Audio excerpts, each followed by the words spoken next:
Hello, you're watching Moment of Truth on Labour Social. I'm Graham Hughes.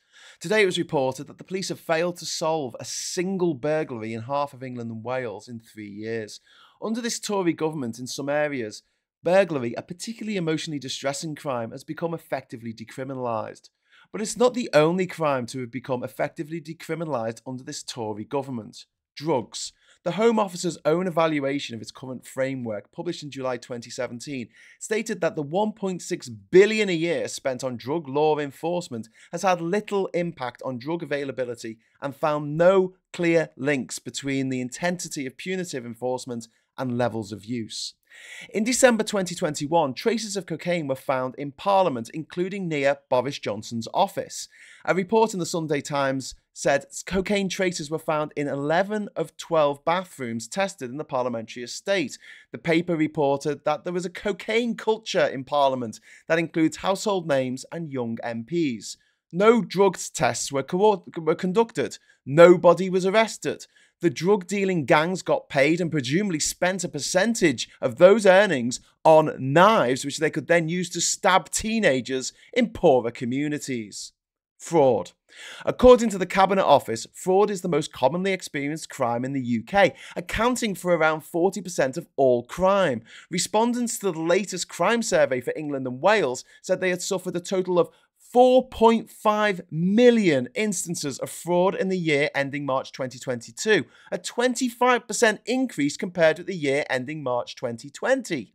Since the 2014 abolition of the National Fraud Authority, there has been no official comprehensive estimate of the total amount of fraud being committed each year, but a conservative estimate will put the cost to the UK economy at over £137 billion each year.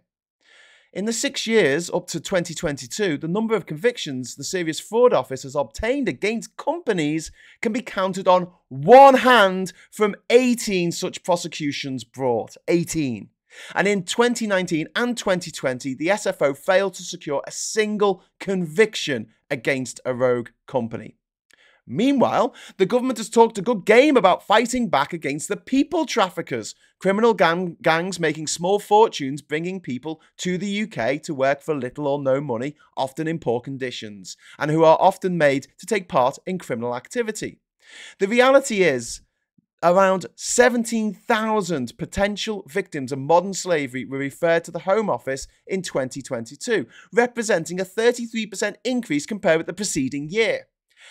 As for refugees coming here in small boats, that number has risen from 0 in 2017 to less than 300 in 2018 to over 45,000 in 2022. Between July 2020 and October 2021, there were just 9 convictions for smuggling people across the Channel. 9. Finally, and most horrifically, under this Tory government, rape and sexual abuse has been effectively decriminalised. Over 55,000 rapes were reported in 2019. During the same period, there were just 1,659 rape prosecutions and, shockingly, only 702 convictions out of 55,000 reported rapes. Please note, 5 in 6 women who were raped don't report it.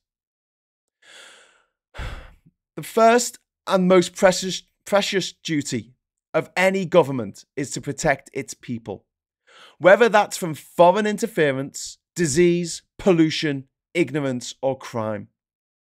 This Tory government has failed on every single one of those obligations.